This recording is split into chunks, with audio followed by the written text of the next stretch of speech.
Okay, thank you all for being here. Good afternoon. Welcome to the annual webinar for the AAO Foundation's Planning and Awards Review Committee presentation to assist you in your submission for funding for, believe it or not, 2026-2027. My name is Brett Schott. I'm the Vice President and Executive Director of the AAO Foundation. And on behalf of the Foundation's board and especially its president, Dr. Lily Horton, I want to thank you for being here. The mission of the foundation is simple. We want to advance the specialty of orthodontics by supporting exceptional education and research that leads to excellence in patient care and by promoting orthodontic charitable giving. Our vision is to strengthen the future of the specialty by providing resources to engage and empower all orthodontists to excel in practice, research, and academics, and impact the communities in which they live. The presenters today are all academicians, leaders in the specialty, and committed to your success. They serve on our park committee and are here today to help guide you in your presentation. I want to thank them, and under the leadership of Dr. Saren Huja, our chair for the park committee, I want to thank them for their commitment and for their devotion to the specialty. And I will now turn this over to them.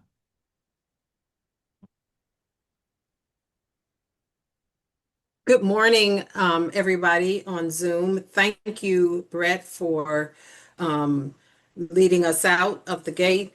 My name is Sylvia Fraser Bowers. I am the Vice Chair of the AAO Foundation Planning and Research Committee, also known as PARC. And I'm joined today by, I believe Dr. Huja is on at some point, but I'm joined today by co-presenters, Dr. Sath Alareddy and Dr. Sumit Yadav. And we're going to kind of divvy this up into sections. Overall, we expect that we'll take breaks for questions. However, if there is a situation where you have a burning question during the middle of someone's presentation, you can raise your hand. And so I'm going to lead us off by just giving a broad overview.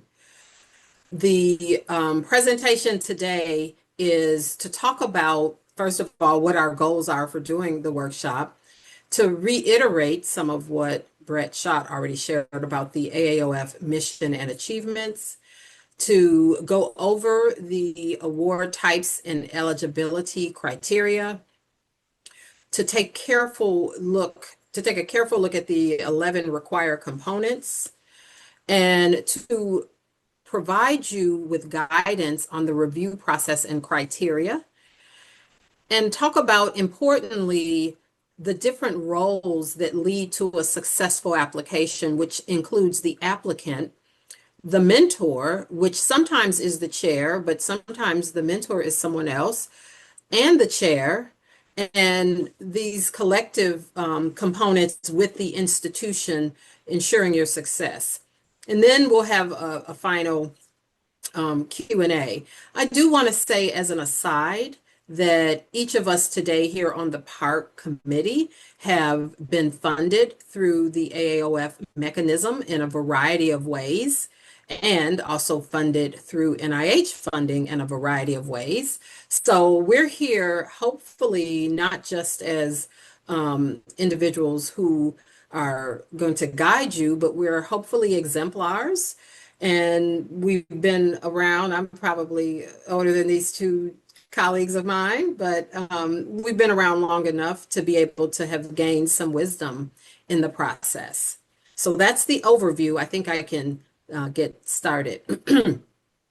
So one thing we can all attest to as reviewers with different lengths of time served as a reviewer is that being in the right award category and having the appropriate requirements for your eligibility is very important.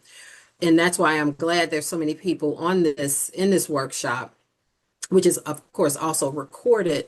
But it's important that, you know, through this workshop, you understand what are the categories, What are the requirements so that coming out of the gate, you are applying to the right thing in the right way? And how is that application going to be viewed? What objective criteria do we use? And how are funding decisions made? Our goal in this workshop is to improve the quality and the completeness of applications. It, I mean, we, and I say we, not just obviously referring to the committee that reviews, but the team at the AAOF, which includes George Reinerman. Um, I said that it's not, yes, I said it right. Mindy Kopp and Brett Schott, who you've already met. Um, Dr. Lily Horton, as part of the foundation, is on the call. But I can say that in addition to Park, all of those individuals, we want you to be successful. And the board, not the Park committee, the board that makes up the foundation, they want to fund people. And in these times of funding is always challenge or competitive, we want people to be funded so that we can advance the specialty of orthodontics through knowledge.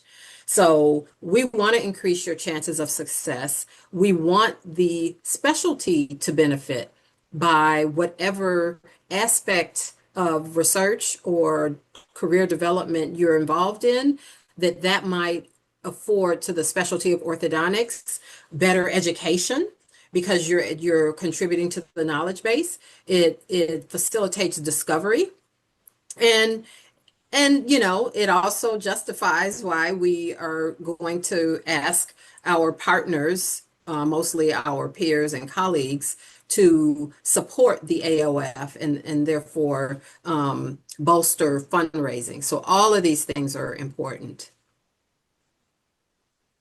Next slide.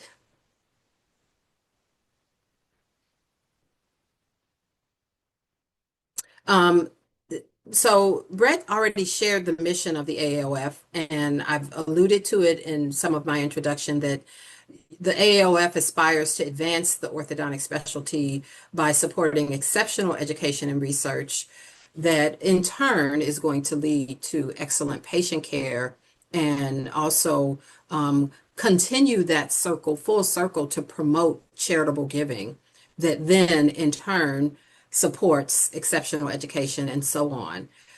The vision, of course, is to strengthen the future of the specialty. So no one gets to an endpoint by remaining stagnant. So the future of the specialty relies on resources being provided, and those are not going to happen if we aren't continuing to educate and strengthen our knowledge base. And that's what allows people to engage and empower all of the orthodontists to excel in practice, research, and academics. Just a few tidbits, and much of this is on the website. The AAOF has funded over 500 fellowships in research and for a total amount of 16.7 million. That is impressive. That is a significant contribution that the AAOF is making to advancing the specialty and helping protect and care for patients. Of the faculty that have been in academics throughout the time of the AAOF award existence, 76% were supported or are supported by AAOF awards and remain in full-time academics after 5 years. So that survey that determined that looked collectively, but it showed that 76% who had an award actually did stay in academics. And just a data point for this past year, the foundation received 50 proposals and approved 26. So 2025, meaning those that will be funded in 2025, and the applications were due in 2024.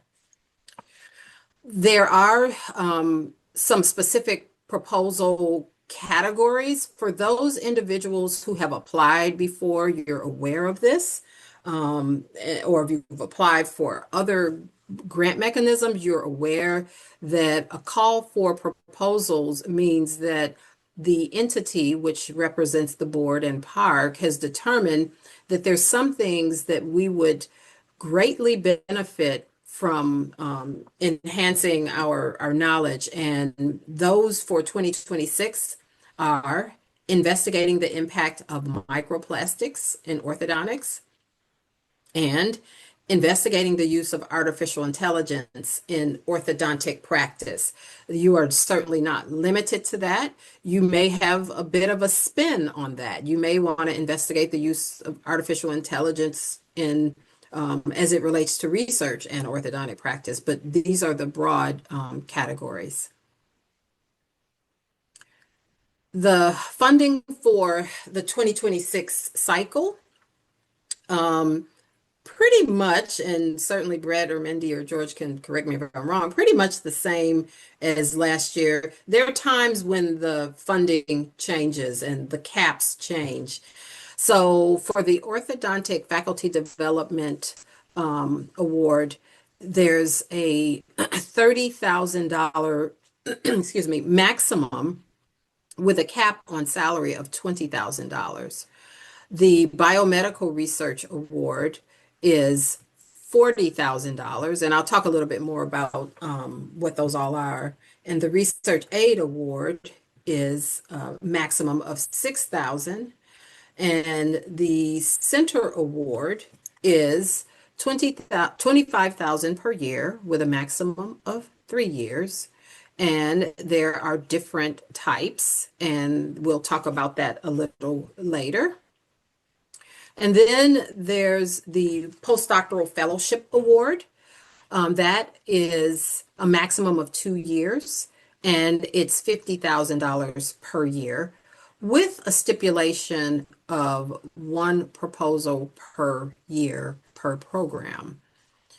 The indication of doing which award, as I mentioned when I started, is important to make sure you're qualified or eligible, and we'll delve into that a little more.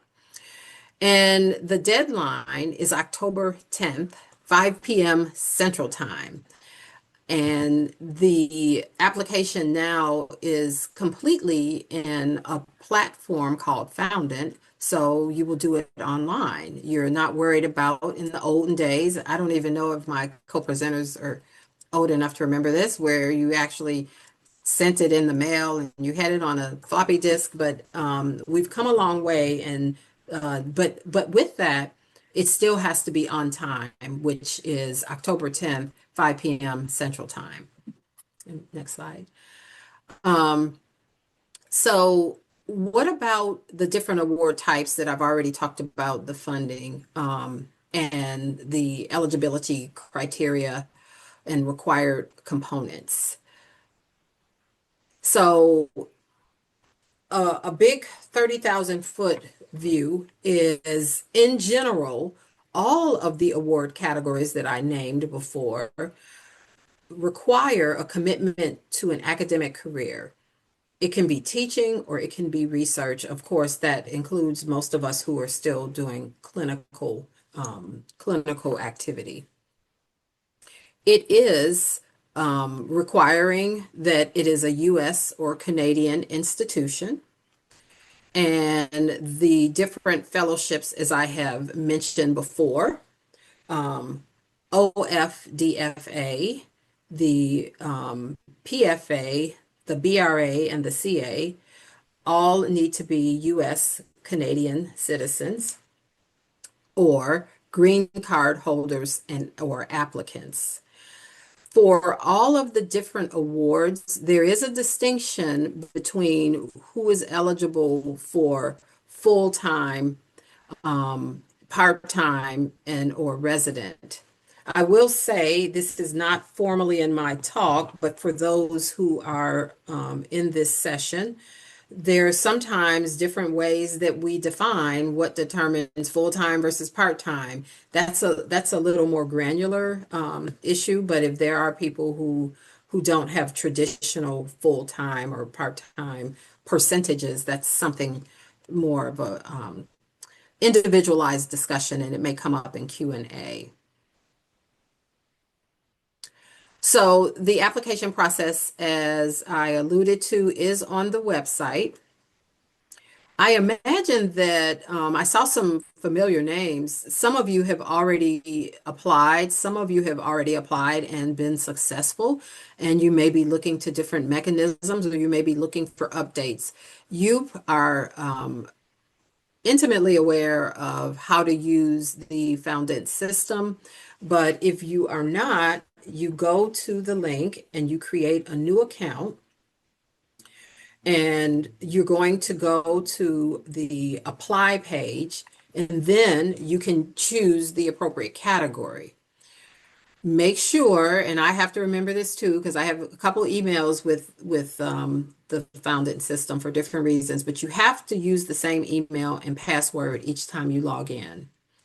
Your applications will automatically save, presumably for individuals who are not doing it in one fell swoop. So you can log out and you can log back in, and you can complete that as long as it's before the deadline. Once you finish, go ahead and click submit. Very important point, because I asked this question of George. Well, what if you made a mistake? Once you click the submit button, can you change it? And the answer is right there in front of us. You cannot change your application after it has been submitted. But the Foundant system is nice because you have a portal that's allowing you to sort of bank everything, so you don't really have to rush. It's all still going to be there for you, and being careful to make sure that you have exactly what you want when you submit. Importantly, the new system, just one quick thing I'm going to say about that slide. The Founding system, like I said, is not like in the olden days when we would, have to put things on a CD or whatever. You actually are entering text into prompts that will help you as sort of guardrails by not letting you go over the word limit or page limit. So that's a very new feature, but it's meant to help you. And it has all of the categories you're supposed to include. So it's a prompt for you to know that if there's a category, there is a word limit, but there's a category, and you would be less likely, presumably, to skip something if you're seeing it right there in front of you. Okay, next slide. I'm sorry. So going back to the Orthodontic Faculty Development Fellowship, less than or equal to $30,000 for 1 year. I guess everyone can kind of do the math so that it adds up to 30,000, but it doesn't have to be 30,000. That is the limit. That is the maximum. This is something, again, we may get in the Q&A, and thank goodness I see some of my former colleagues like Dr. Iwasaki on here, who was the previous chair, and of course, all of the PARC co-presenters and the AAOF team. But this is something that you have to be very clear about if you qualify for being a full-time faculty less than or equal to 5 years in a first appointment.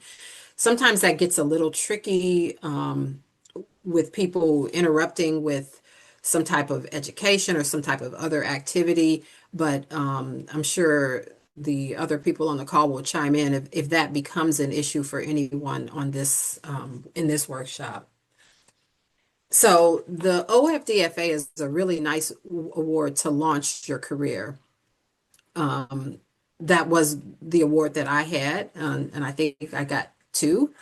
And it's really helpful in launching your career. I got an NIH grant after that, and that's one that I recommend if you fit the criteria that you try to apply within in a timely way. The postdoctoral fellowship is more specific. It also carries with it a greater amount of funding, $50,000 per year for 2 years with a possible third year. But it's more specific in that if we're not looking just for orthodontists, but we are treating it as this is a time if you had a PhD or a DMSC, which is what Harvard grants, and there's some other doctoral type degrees out there, but generally a PhD in the sort of historical and traditional training culture, if you had a PhD, doing a postdoctoral fellowship strengthen your research. So the postdoctoral fellowship award is meant to acknowledge that you're not just doing a research project, but you're trying to develop a research program that for many people will last decades. It's something you're trying to strengthen and enrich your contribution to academics. So you need to have a PhD. It is for postdoc research training. It is intended that these are the individuals that are most likely going to pursue NIH funding. And there is only one proposal per orthodontic program allowed in terms of application. The Biomedical Research Award is less than $40,000, $40,000 or less for 1 year. This award actually is a lot more inclusive than it was in the past. It used to be that there was a cap on it for if you were beyond 10 years that you can apply for it. But now any rank can apply as long as you've been a faculty for greater than or equal to 3 years. Multiple applications per orthodontic program are permitted. And I see we have a question. I'm going to stop in a little while, but I'm going to finish my thought. So the Biomedical Research Award, I'll use a scientific word, is meant to be pluripotent. It's meant to have much potential. It's not just for this type or that type, but it is a robust research award in that it is certainly a significant amount of funding still, even just for 1 year. The somewhat recent development is that now individuals who are cleft or craniofacial orthodontists are eligible. As long as they're full-time, as long as they have a teaching commitment, and as long as it's an ACPA accredited team. So you might ask, well, how is that different from the thing I just said on top? In some instances, individuals who are cleft or craniofacial orthodontists are not considered faculty of a department. They may be with a hospital. Sometimes they're with a plastic surgery department. But now we are acknowledging that these individuals, if they're affiliated with an orthodontic program, they may teach in the program, but they may not be the traditional faculty. They are now eligible.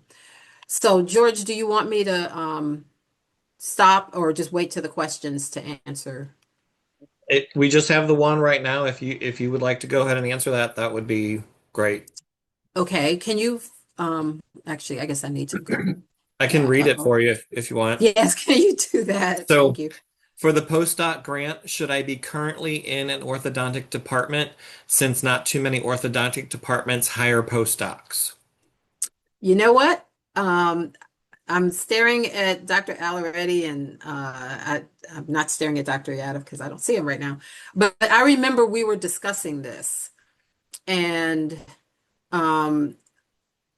I can't remember what the resolution was.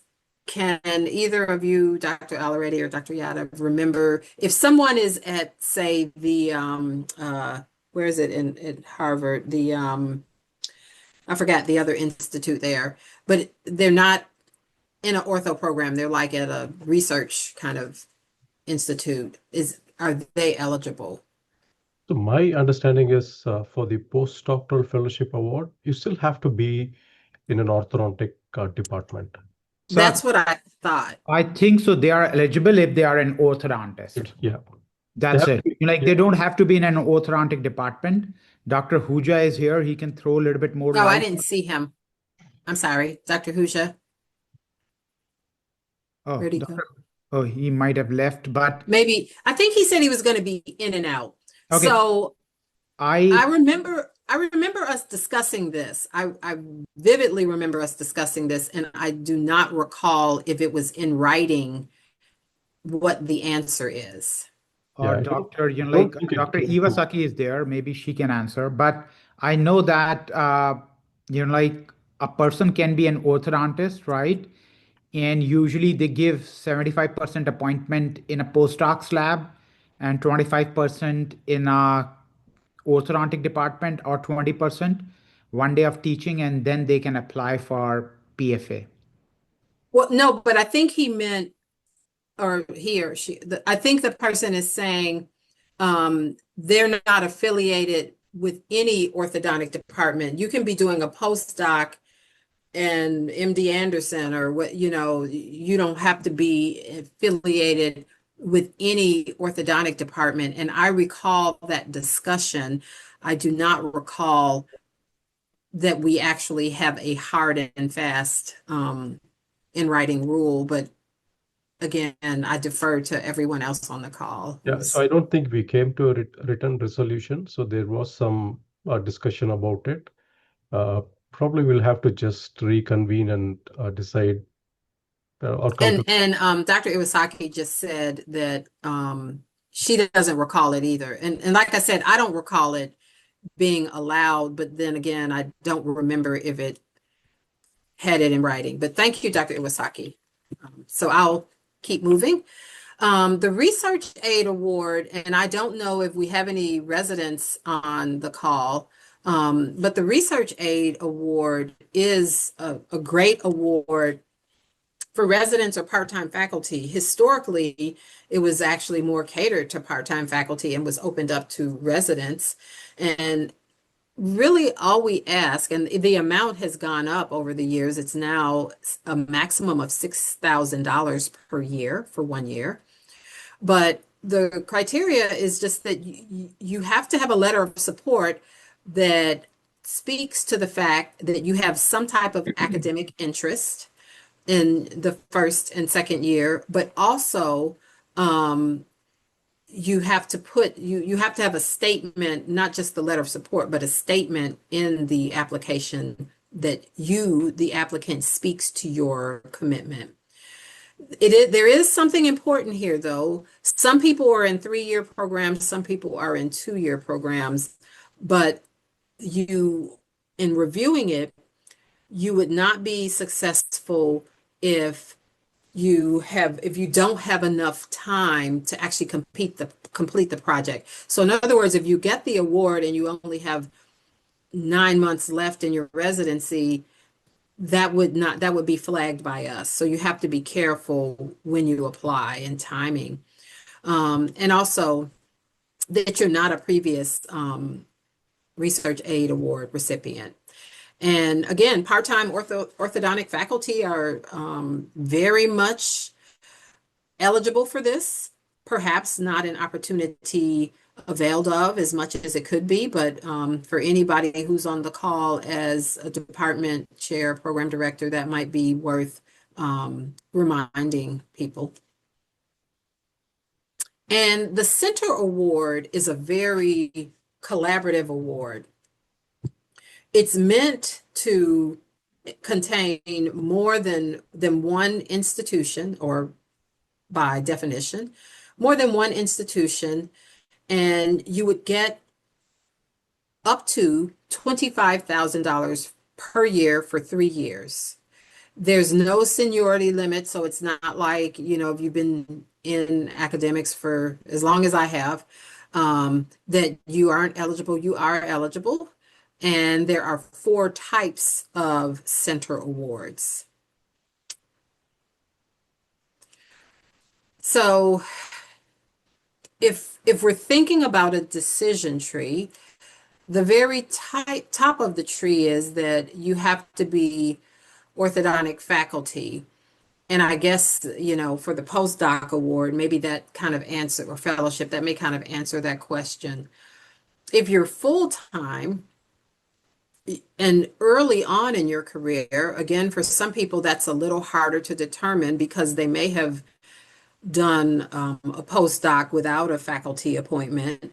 But if you're in the early years, you can apply for a PFA or an OFDFA. If you are more experienced with at least 3 years on faculty, you can apply for the BRA. And the OFDFA and the PFA and the BRA all require that you're an orthodontist. The level of education beyond that is really only specifically required for the PFA. The Center Award, as I mentioned, is a more collaborative award, and that will be discussed later in the workshop. And a very good opportunity to elevate and prioritize projects that require data sets or enrollment that may not be accomplished at one institution, but would be synergistic among many. And finally, the part-time faculty or resident who will become faculty. And what we expect to see in your commitment is that you would become potentially at least a part-time faculty member. We're not expecting everyone to get the Research Aid Award and become a full-timer, but we do want to see that you do have an interest in some aspect of the academic mission of the orthodontic specialty. Next slide. And we've answered the question. I'm not sure how the time is scripted out, so maybe we might end up to continue, but are there any other questions at this time? If Mindy or George can guide me on timing and I can't hear you. Are you speaking? I do not see any questions at this time. Okay, all right. And I'm going to turn this over now. We got one question. Do cleft craniofacial orthodontists applying to the BRA award need to be in a full-time hospital?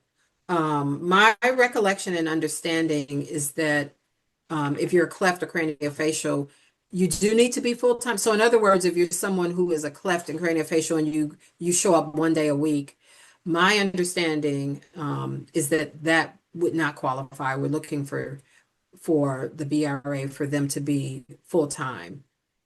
Does anyone have anything to add Yes, to that? that's what the requirements state. Yes.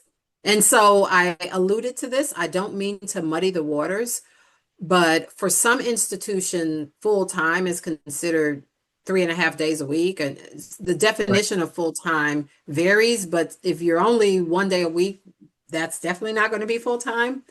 2 days a week, probably not either. After that, 50% and above may vary, but that's a little granular for this workshop. If individuals have circumstances like that, the team at the AAOF is extremely knowledgeable, and you can probably just call them and talk through it. Mhm. Yeah, our phone numbers and emails are on the last page of the presentation, and if anybody wants to send an email, I'd be happy to follow up personally. Yep. Thank you so much. And now I'm going to turn it over to Dr. Alareddy. Thank you, Dr. Frazier-Bowers. That was a very informative presentation. Greetings, everyone. I'm Seth Alareddy from Chicago. And over the next 10-15 minutes, I'll try to unpack some key or helpful suggestions in completing your application. And I'll go over each of the 11 different components that make up the application package. So in the application package, there is a section on previous AAF awards and outcomes, and this is applicable to those applicants who have had a previous AAF award. And this is a great opportunity to reflect on your academic accomplishments, your career trajectory, the scholarly work that you have conducted over the award period, and the future chances of success with additional funding. And like all of these are very good outcomes. And very important for the AAF and the donors. The next component is the budget and budget justification. So obviously the AAF is going to fund, is going to give out monies for you to conduct the research, and there has to be an itemized list of all the budget items, and there has to be good justification. And I would highly recommend that you follow the guidelines, especially with regards to what is allowed for salaries and limits. Now, the AAO of grants, they provide salary supplements or salary supports for two types of grants, the OFTFA award and the PFA award. So it doesn't provide salary support for any of the listed investigators or PIs for the Biomedical Research Award, Center Award, and the Research Aid Award. And there are also limits on how much monies can be spent on travel. So if you're going to go to an AAO meeting to present the research supported by AAF, then you've got to be wary about how much you can budget for travel. And there are limits based upon the type of award. For a research aid award, I believe it is $1,000, and for an OFTFA or a biomedical research award, it could go to up to $2,000. Again, these limits are very explicitly mentioned in the application package. So I would highly recommend that you look into the guidelines of what is allowable for salaries, what kind of items can be budgeted, and then how much can be budgeted for travel. And there will be instances when your project would require a lot more funds than what the AF is able to give. For example, for the Biomedical Research Award, there is a cap of $40,000. But if your total budget is going to be, let's say, $60,000, then we would want to know where the additional $20,000 is going to come from. Is it going to come from your department, or whatever the source of those funds are? That has to be explicitly mentioned, so that we want to make sure that the funds that we give through the AF is spent well, and you're able to successfully complete your project. Now, for the fellowships, again, like I'm referring to the OFTFA and the PFA awards. As I said earlier, we do allow salary supplements or salary supports. And if you're going to use a significant portion of the funding for salary supplements or supports, then you may want to be very clear about how you're going to complete the project through other resources. And then we, as reviewers, we look very closely at the appropriateness of the proposed activities, the different budget line items, and then it has to be reasonable. It has to have a very good justification. And if it is not there in the budget, some of the essential, for example, for some of the essential equipment, supplies, resources, there has to be a letter from your department chair or from your institution telling that these particular resources, equipments, or supplies are available to you over the proposed study period. So the more information that you're able to provide, it actually helps the reviewers to assess your application in a more comprehensive manner. The next component of the application is the biosketches, and we typically follow the NIH biosketch format. And this is required for all individuals who are named on the title page. And this includes the principal investigator, obviously, the co-investigators, and if you have named any consultants, then we need to have biosketches for them also. It has to be less than or equal to 4 pages, and the biosketch should have a brief personal statement, the positions and honors, contributions to science, and research support, which is current and in the past 3 years. Again, this is typically the NIH biosketch format that we follow. And please do pay attention to the font size and the kind of font that you use. Look at the NIH biosketch guidelines and just follow the format that they have recommended. The next component is the role of applicants. So include all individuals who are named on the title pages, their roles and responsibilities, and their percentage effort. How much of their time are they going to be investing in this particular project? And then give a good justification on why their role is critical for your project. And if you have like an OFTFA or a PFA award, make sure that you clearly define the role of your advisor or advisors. Like what are the plans for periodic meeting with you over the study period, and what kind of specific skill sets or background that your advisors have that would help you further progress in your career and also for the successful completion of the AAO funded project. Next is the proposed plan, and there are several components to the proposed plan. The first is the abstract. We would want to see an abstract no more than 1 page in length. Then the project plan. Again, for the project plan, the number of pages varies depending upon the type of award that you're applying to. And if this is a resubmission, if you had applied earlier, and then if you're resubmitting the application, then you have one additional page called as the introduction page, where you can uh, give a compelling case on how you are able to address the weaknesses in the previous application, and that goes into the application package. And you have 1 page for the timetable for the project, and then for the references, there is no page limit. You can include all cited materials. Coming back to the resubmission applications, the part members, they give very detailed feedback in 6 different areas, the strengths and weaknesses of your application. And we highly encourage resubmissions. If you're able to justify or make appropriate changes to your application, you should back yourself to have a pretty good chance with the resubmission getting funded. So include the previous park review and like a point-by-point response to the comments, and then highlight what are the changes that you have made in the application. And I can say that I myself have had like an application rejected, and then when I had resubmitted with good justification, the subsequent year it did get funded. And we have quite a number of resubmissions every year that we evaluate. So it's 1 page maximum. And as I said earlier, try to look at the comments in a very comprehensive manner and respond to all of the weaknesses provided in the 6 sections of the critique.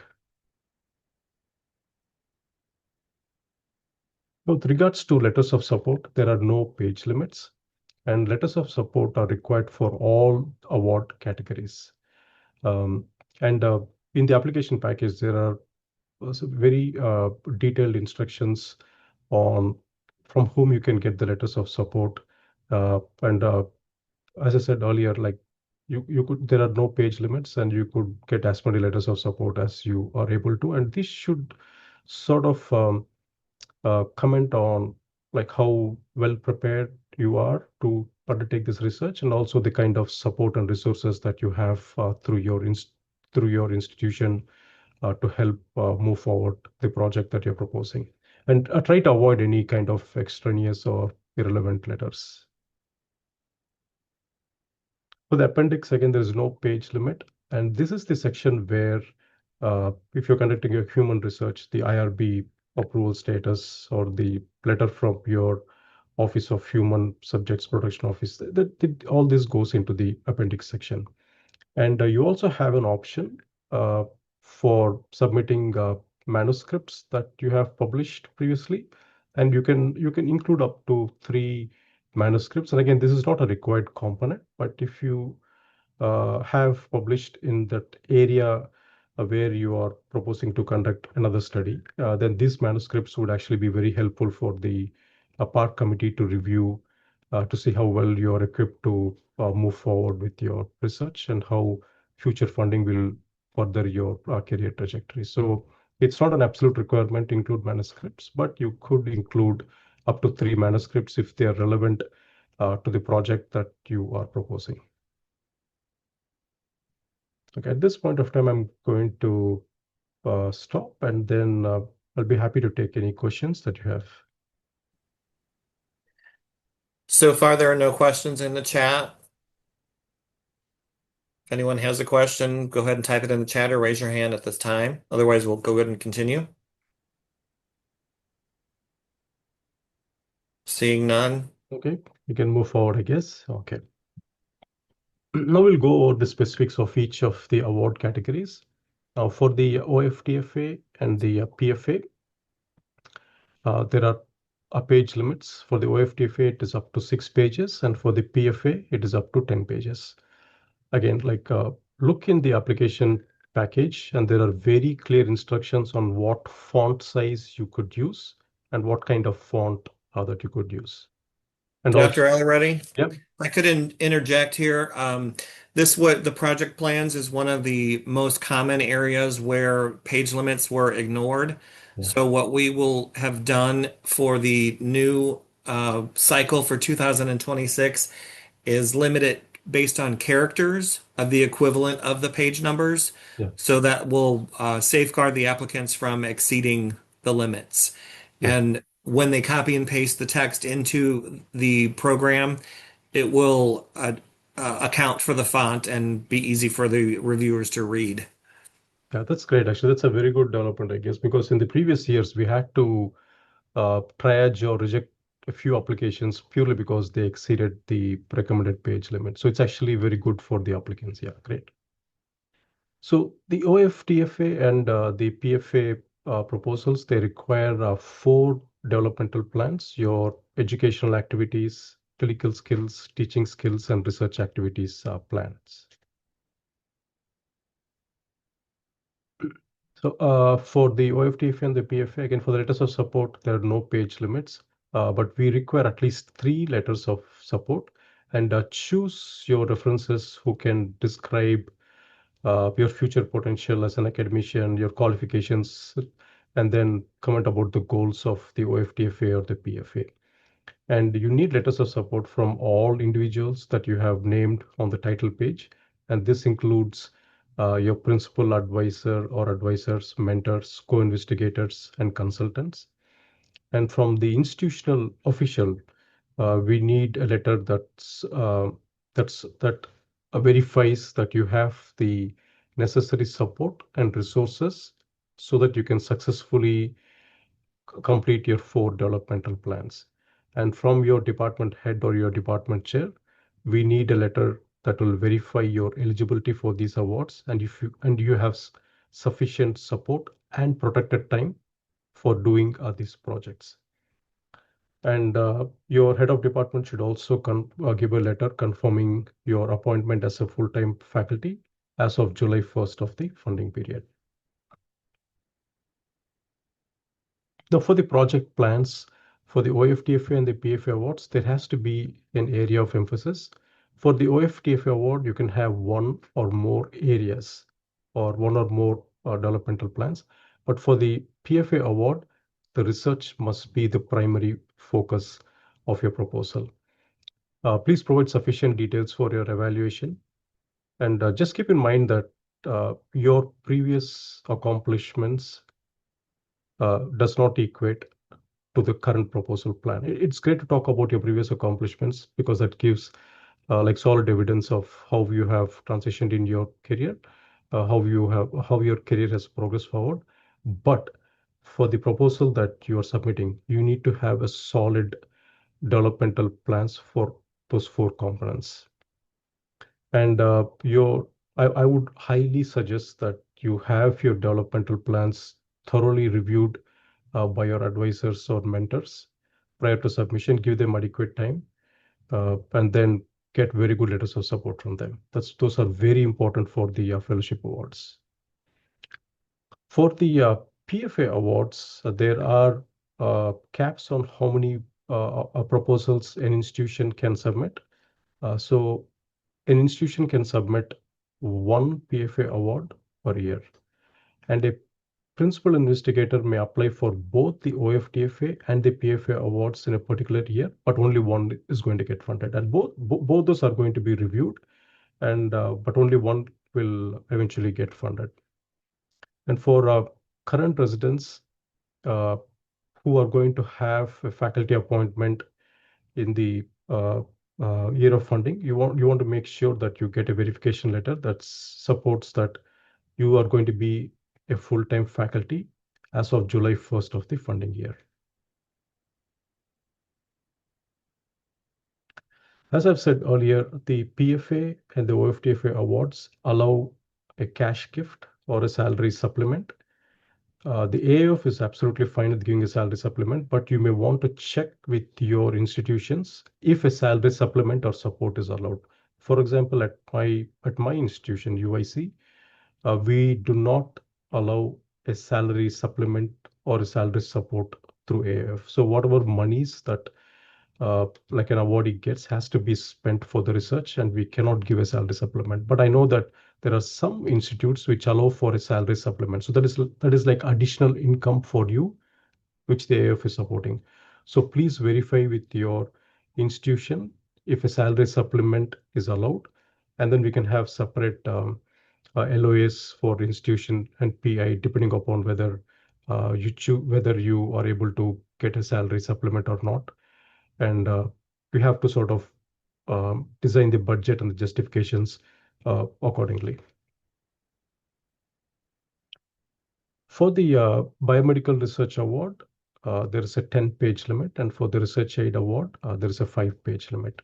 And typically, we require like 5 different sections. One is the background on significance section. Then if you have some preliminary studies, especially for the Biomedical Research Award, then you're highly encouraged to provide details about your pilot data or your information or data from your preliminary studies, and that will be very helpful. And you need to have a section on experimental design methods and statistical or analytical approaches that you're proposing to use to analyze your data, and what are the expected outcomes. And it's very important to also have alternative approaches. Like not all studies will pan out the way that it was originally designed for. When it comes to the implementation phase, you will sometimes encounter a lot of challenges. And when you encounter those challenges, how are you going to address them? So how are you going to troubleshoot potential issues during the implementation phase? So we would want to see all of that so that the committee is aware that you have thought through all potential issues that could crop up, and you have thought through some potential solutions on how to address these issues. So that shows that you have clearly thought through how you're going to implement this research project. And for letters of support, again, there are no page limits, and you need to have letters of support from your co-investigators, consultants, and from your institutional official supporting that you will have all the resources for doing the project. And from your department chair or head of department, you need to have a letter that confirms that you're a full-time faculty as of July 1st of the funding period. For the Biomedical Research Award, you should have at least 3 years as a full-time faculty.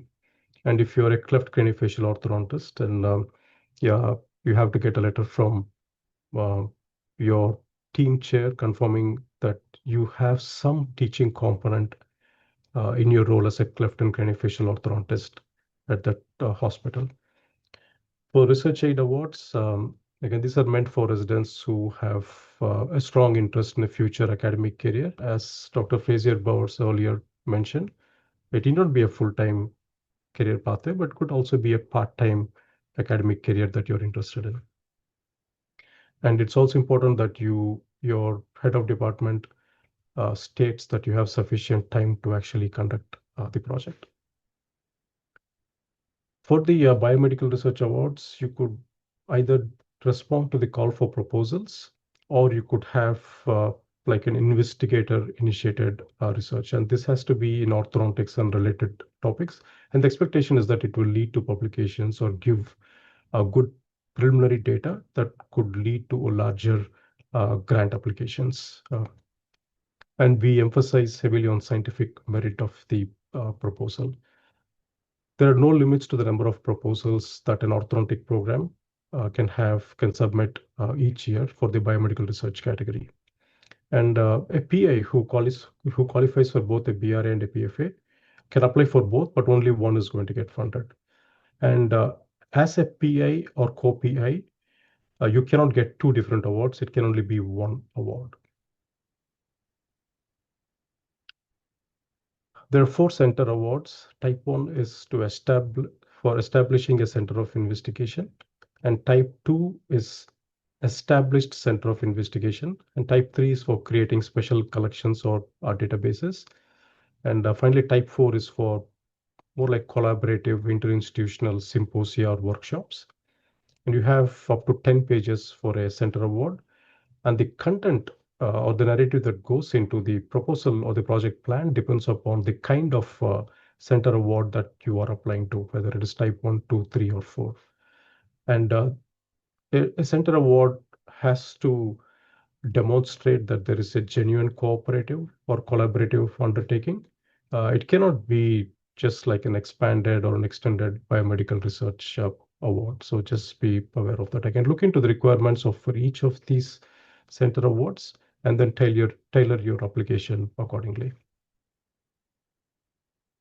Okay, next I'm going to hand it over to Dr. Yadav to talk about the review process and the criteria that is used by the AF Park Committee. Good afternoon, folks. I'm Sumit, and my focus today would be, to tell you more about the review process and the criterias, and then I will delve into some things how you can be successful on getting this award and what not to do and what to do. So this is a very important slide, as Dr. already till now have told you what are the 11 components required.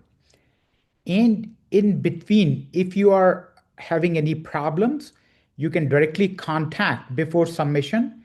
You can contact the AOF VP or the staff members, and they will help you with the submission. But make sure you follow the guidelines, as Dr. already said.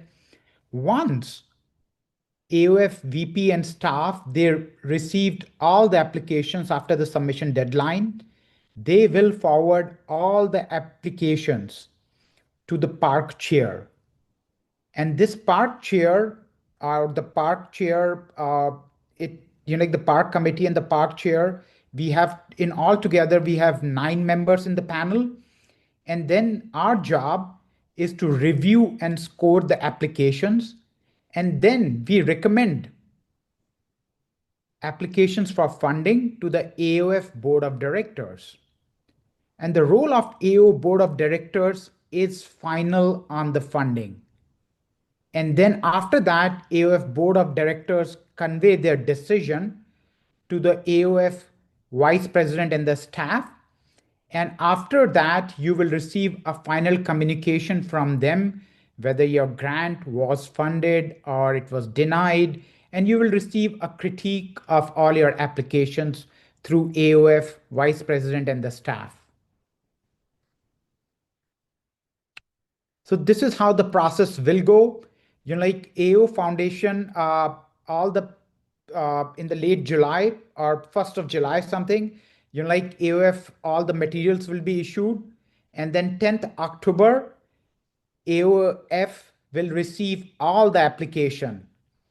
And then after that, once the applications are complete, it will go to the park committee for the review. Make sure you are following all the guidelines. If you're not following the guidelines, AOF after the submission deadline will triage the application, and the park committee will only receive the applications which are completed as specified by Dr. already. And this is, we have a park chair. Currently, it's Dr. Huja. So what happens is, AOF staff will send all the applications to Dr. Huja.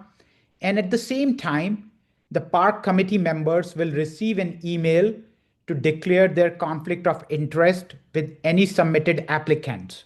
So we will declare our conflict of interest. Once we declare our conflict of interest, the AO park chair will allocate the applications to 2 different review members or 2 different committee members.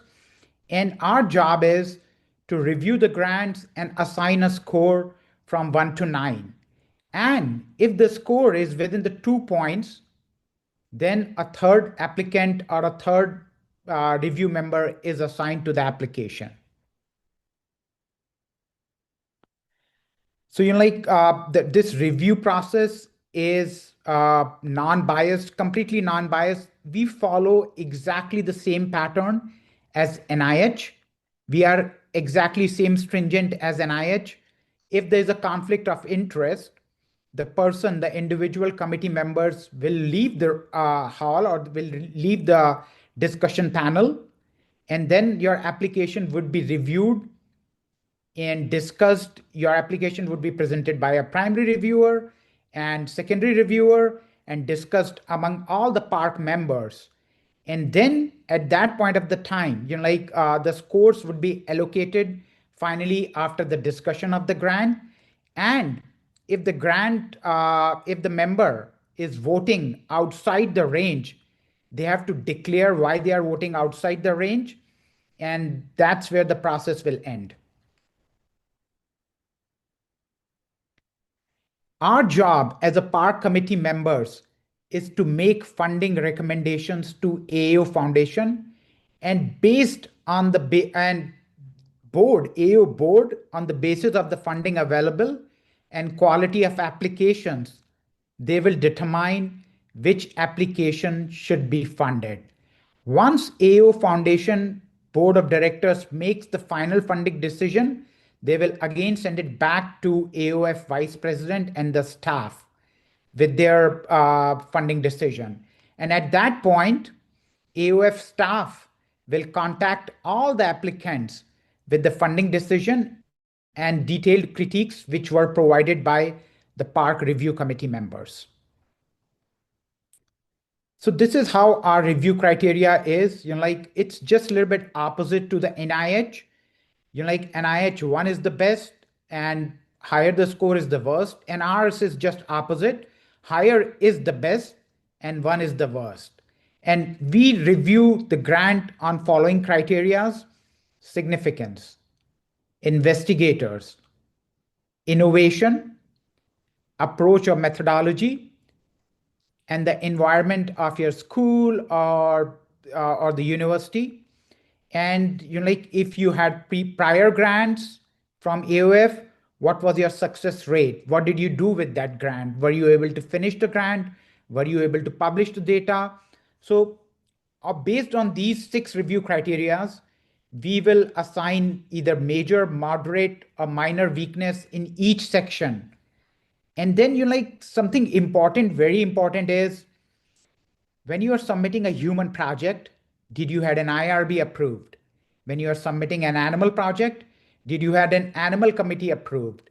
And we do look at it in the human project because IRB takes a longer time to get it approved.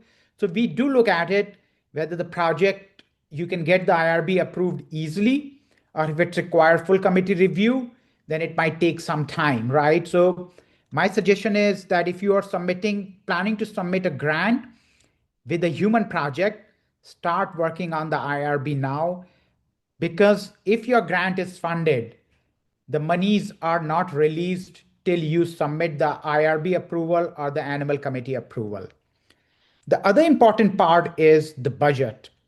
Budget is very important because we will look into it. As Dr. already said, some of the schools will allow you to take salary, some won't. And that has to come through your chair in the letter. And then what we look at is, one of the most important things we have started looking at is the travel. How much you have put for the travel? Have you put $5,000 for the travel? And at that point, we look at the justification of it, right? Why do you need 5,000 travel dollar for the within the US travel? Why do you need 5,000 even for the outside US travel, right? So whenever you are putting a budget, make sure you provide the adequate justification along with it. And if we find that the justification is not adequate and your grant is good, we might decrease the budget. So if you look at it, these are the scores from high. We categorize into 3 different categories: 7, 8, 9. Obviously, 9 is exceptional with very little to no weaknesses. Outstanding, extremely strong with very less weaknesses, and excellent, very strong with only some minor weaknesses. Then very good. Then comes the medium category where we score the grants 4, 5, and 6. Very good is strong with numerous weaknesses.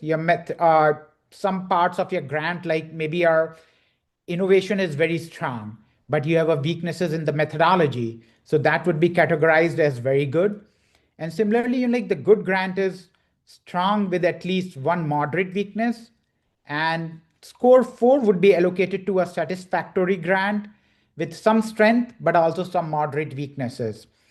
I'm not going to go to the low category. Usually those grants are not funded, but you can look into it. There are very less strengths to those grants, but they have a numerous weaknesses. Any questions at this time point for any of the presenters? Dr. Yadav, I don't see any questions in the chat at this time, but I did want to ask, just generally speaking, regarding the travel allowance, if the applicant's budget is exceeding the maximum of the travel allowed for that award, would that automatically disqualify their award, or would they just potentially be approved if they were a strong candidate and then the budget would just have to be adjusted to comply with the criteria? So what I understood from our last review was that we will, like, suppose our maximum allowance was 2,500, and if we candidate has budgeted for 5,000, we will give them, if it's a 30,000 grant, we will only give them 27,500. We will not give them the other part of the money. Okay. That's So it's where not we an have to be. automatic disqualification then. No, No, so it's that if the grant is strong, we will still fund them, but we'll reduce the amount of budget towards the travel. Okay, thank you. No other questions at this time I are seen. Okay. So, I will discuss now, your role, your mentor's role in ensuring your success in submitting the application. So, these slides, next few slides will focus on where do most of the applicants make, trip up, or they make some, faults during the application procedure. Obviously, quality of application is one of those things which we will look at it very strongly. We have to look at it as a park review members. We look at it, how strong is your application in each of those 6 criterias, whether you're whether you're proposing something innovative, whether you have a novel ideas, whether you are testing a relatable hypothesis, whether you are testing a novel hypothesis. Then other parts of the applications which we do look at it is, this year I think so, as George was saying, he has made it easy, but we do look at it whether you have submitted by the deadline. After the deadline, the application is immediately triaged. Whether you followed all the instructions very diligently. And one of those instructions we thought was, font, right? People want to put more words to the application, so they decrease the font size. I would suggest don't do that. After that, it becomes very tricky. It becomes almost impossible. People triage the application. If instead of using 12 font, you have used 10 font and put more words in application. And make sure you're following the exact guidelines and you're including all the paperwork which is necessary for the application to be deemed complete. And in case, a lot of people do that, and I have done that, I've submitted the same grant to another foundation and the same grant to AOF Foundation. But if you are doing that, we don't have any issues with that.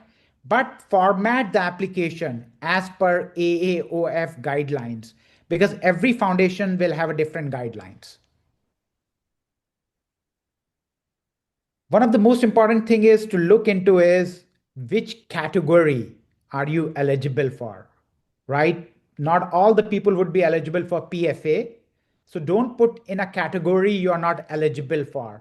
Because if you are not eligible for PFA and you have put in that category, it's an automatic triage. And then make sure there are folks on the panel who have been previously funded through AOF. And as a part review committee members, we do look at your accomplishments from the previous AOF. Did you achieve the goals? And did you file your reports with AOF? And so we will look at all the criterias from the previous fundings. This is, I would say, most important part of your application is, especially for the young faculty, right? Getting a letter from the mentors and consultants, or giving your grant early to the mentors and consultants for the grant to get it corrected, right? If you give them early on, they will improve your science. And it's very important that you get, for early stage investigator, that you get a real good input from your mentors, because they can improve your science. They can make the grant much more, what I would say, easy to read for the reviewers. And this is very important because uh, when we are reading the grants, we want everything to be perfect or in an order. And I would say, if the grant is correctly compiled, your mentors can help with that too. And your mentors can help with you whether the research question you are asking is strong or not. This is the best practices. As with any other grants, we want you to start early on in your career, right? Early on in your timeline. And we recommend that you start the process of thinking and talking with your committee chairs, or talking with your chair of the department or your mentorship committee at least 6 months in advance.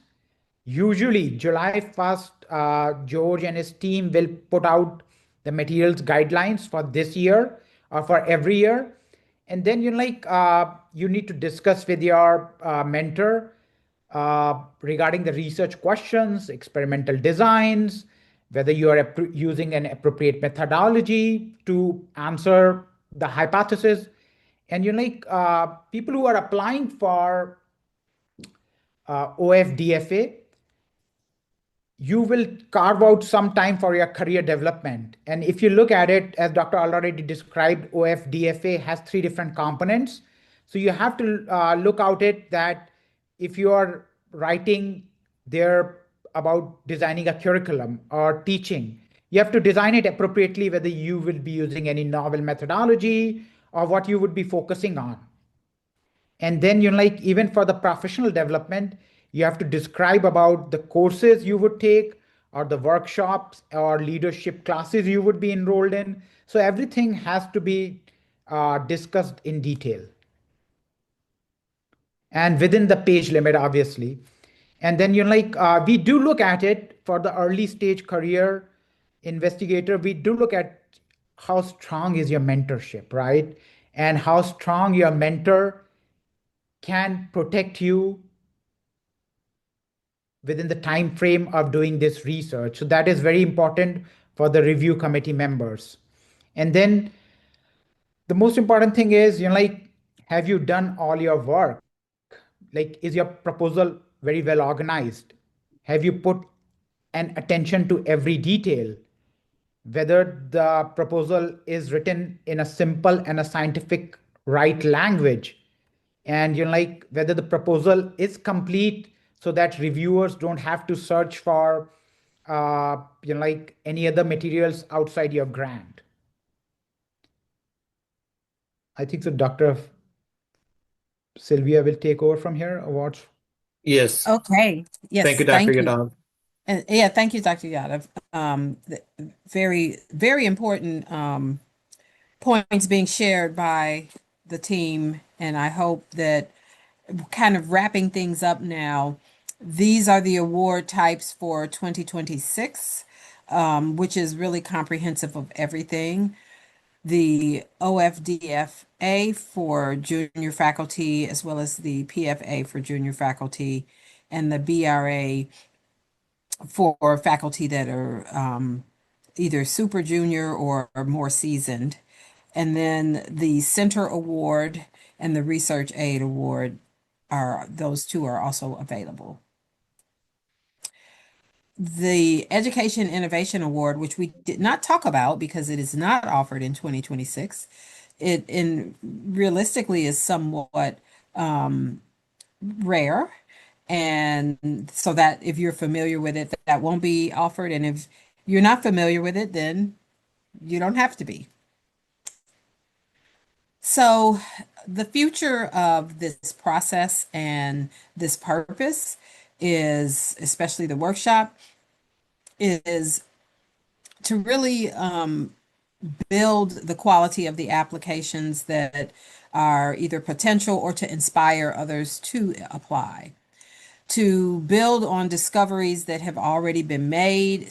Many discoveries, which I'll talk about in just a minute, are things that are frankly representative of entire research programs. It takes an entire village of researchers to contribute to that program, to obviously in the process develop faculty in orthodontics so that we will always have a portal for education of future orthodontists, not just advancing the specialty in terms of knowledge, but providing the talented workforce that's going to be properly educated.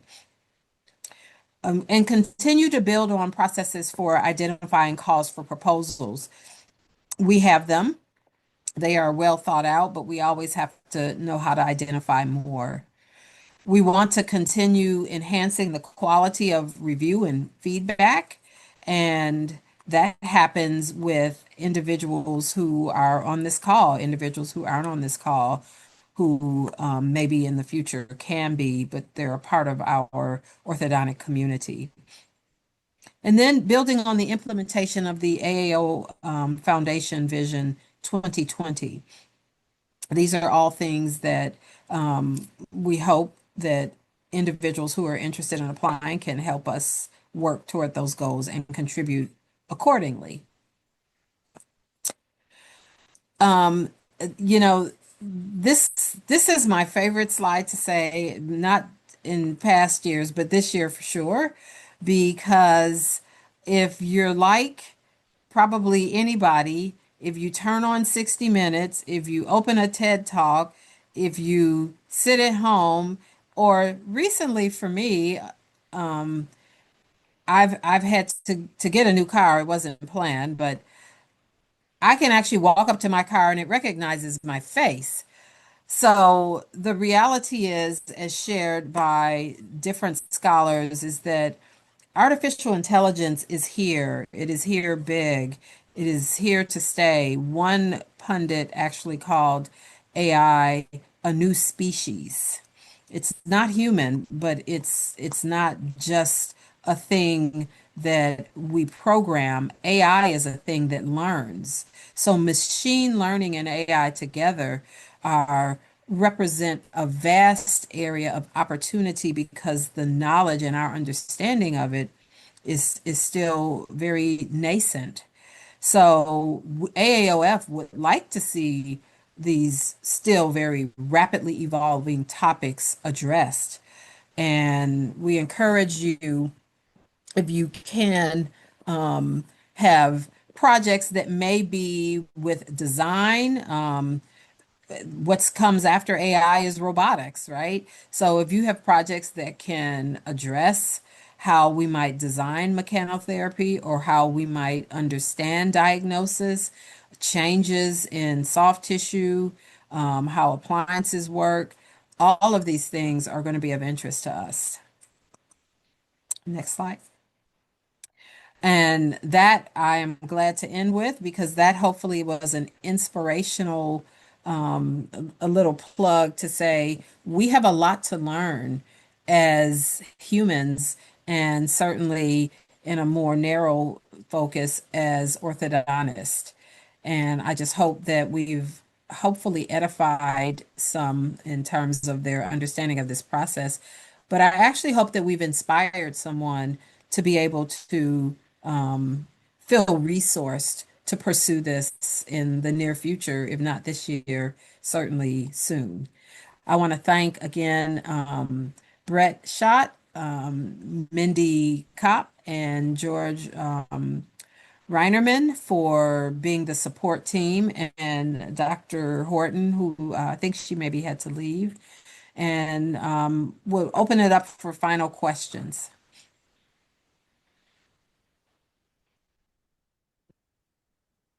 Anyone have a question can feel free to write it in the chat or raise a hand.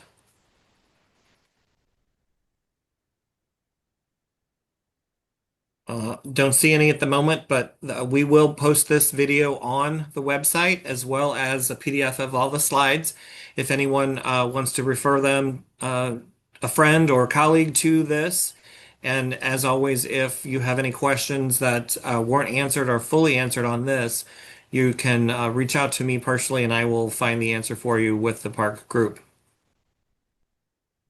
Brett, do you have any final words or are you still on? I don't see you. I am. Oh, excellent. Thank you all for your time. We look forward to receiving applications so they can be reviewed as we continue to advance the specialty and continue to grow this profession in profound and meaningful ways. So we appreciate your time. If the park committee and my team could stay on at the end of this, I would appreciate it. And thank you all so much.